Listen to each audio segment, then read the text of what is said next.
आता आपण तयार करणार आहोत गोड दह्यांचा छान झणझणीत असा मठ्ठा. त्याला ताक, आपण मराठीत त्याला ताक म्हणतो. मठ्ठा, मसालेदार मठ्ठा तयार करणार आहोत.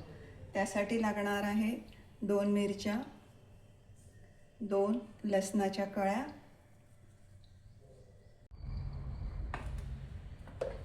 जिरं मोहरी, काळं मीठ, साधं मीठ आणि कोथिंबीर. याला छानपैकी तडका द्यायचा आहे. आणि लसण आणि मिरची मी बारीक ठेचून टाकणार आहे.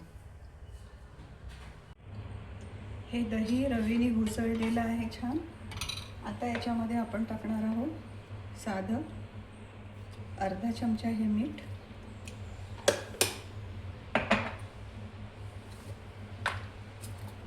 अर्धा चम्मच काळं मीठ,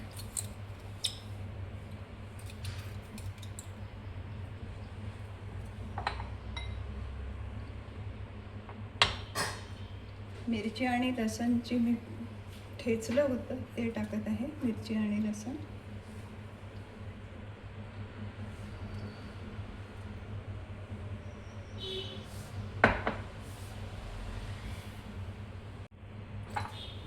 हे थोडं मिरे पावडर आहे ब्लॅक,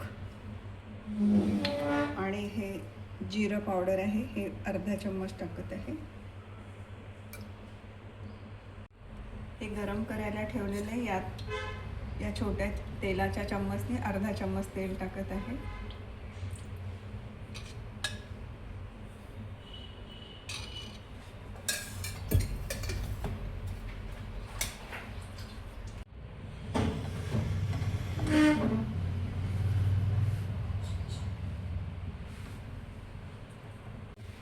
तेल तापलेलं आहे, त्यामध्ये मोहरी टाकत आहे.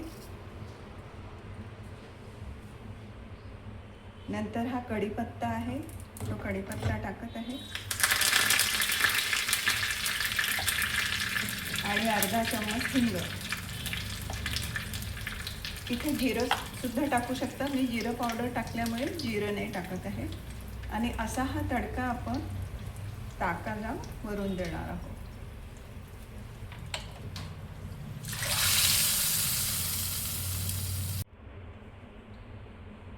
मी कोथिंबीर टाकत आहे याच्यामध्ये, बारीक चिरलेली. सांबार, आमच्या नागपुरी भाषेमध्ये याला सांबार म्हणतात, विदर्भामध्ये. आणि हे गोड दह्याचं केल्यामुळे छान वाटतं, मसालेदार.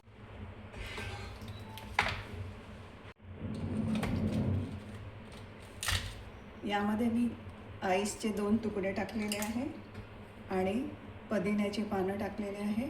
असा हा मसालेदार थंडगार ताक तयार झालेला आहे. उन्हाळ्यामध्ये एकदम छान वाटतो.